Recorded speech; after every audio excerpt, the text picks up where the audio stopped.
Odd one out parajumbles are generally easier than parajumbles without options. In an odd one out parajumble, as you read, so the easier odd one out parajumbles would be the odd sentence would clearly jump up at you. It would clearly tell you, I don't belong in this set. Why? Because it's about a different theme altogether, a different tone from the given passage. Sometimes, if they want to make it slightly more difficult, you have to structure the sentences of the parajumble to find out which one doesn't fit. So instead of doing it in 2 steps, when you are reading the jumbled up sequence, identify the theme of the parajumble. And as you identify the theme of the parajumble, at least roughly try to order it. The moment you spot a sentence which doesn't look like it belongs in the set, you've got your odd one out. But ordering it would prepare you to face a tougher question as well and get it right in the same amount of time. All right? Okay, let's read the parajumble in the jumbled up sequence that is given and then figure out. Finally, during the protest that began in the spring of 2020, I saw my students draw connections between domestic issues of racism and social inequality and the historical legacy and present realities of the American Empire.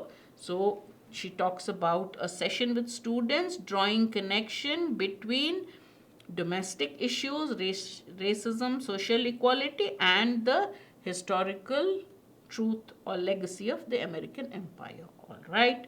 When I asked students to define what an empire is this connected here?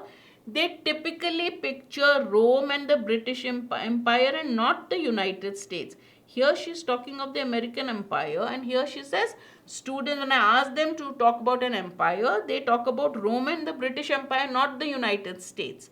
So there seems to be some kind of a disconnect here. Let me read more. Much of my work as a historian and an educator focuses on conveying and exploring this fact. Is it this fact? That look, students, when we talk of an empire, talk of only the British and the Roman Empire, but not of the United States.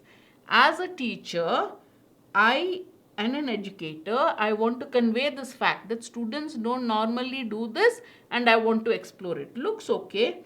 Every year, however, I'm just asking, I witness students struggling to internalize it.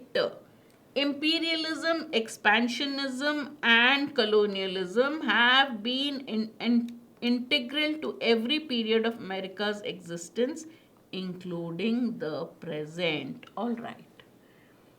When I ask students, they talk about Rome and the British Empire, not the United States. All right. Much of my work, imperialism and expansionism have an integral part of America's existence. Every year, however, I witness students struggling to internalize it. So, this could be 2, 3, 5 and 4. Could be, but the problem with one is it's talking about racism, domestic issues and the legacy of the entire. Here it is students' attitude. Students don't think of American Empire automatically. And I want to find out why, because American Empire is as much, it's an integral part to America's existence, but why would students struggle to internalize it? 5 and 4 definitely go together. Exploring this fact, 2, 3, 5 and 4. Okay.